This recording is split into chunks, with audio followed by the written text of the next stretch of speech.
प्रणाम सब गोटे के। हम छी साधना कुमारी। आइ एकटा सामा के समदाउन सुना रहल छी। आशा है जे सब गोटे के नीक लागत। सामा पूर्णिमा के हार्दिक शुभकामना। खेले छलो धूप छलो बाबा के हवेलिया, बाबा के हवेलिया अच के मैले कहा,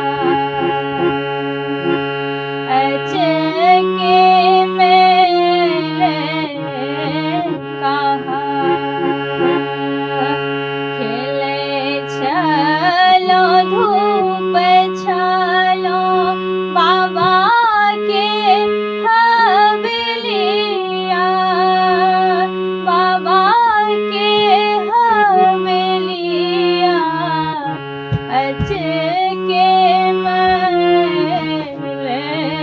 कहा, अच के मैले कहा।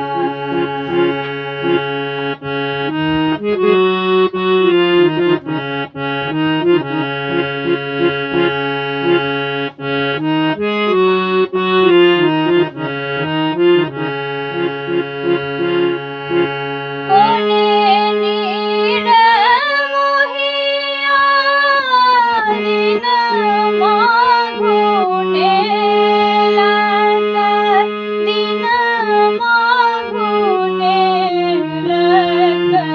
कोने नीर मोहिया लेलन मान, कोने नीर मोहिया लेलन मान।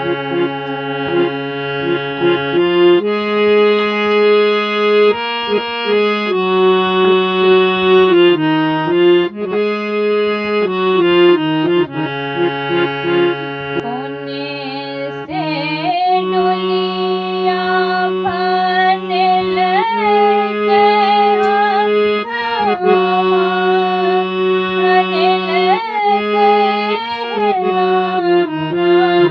कोने नीर मोहिया ने जा, कोने नीर मोहिया ने जा, कोने नीर मोहिया ने जा।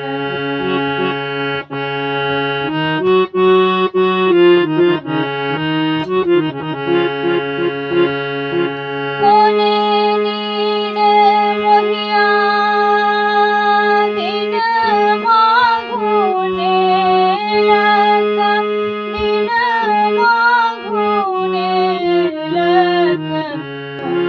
कोने नीर मोहिया लेलन मांग।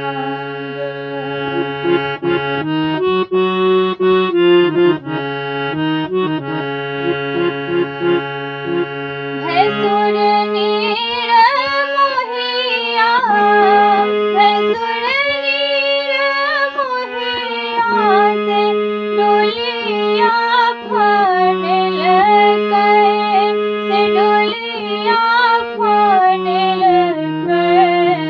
स्वामी नीर मोहिया ने जा, स्वामी नीर मोहिया ने जा।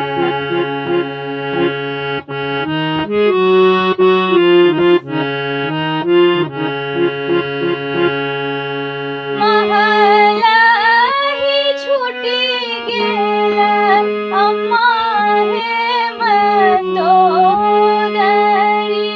अम्मा हे मंदोदरी। दुआरे छूटल परिवार, दुआरे छूटल परिवार।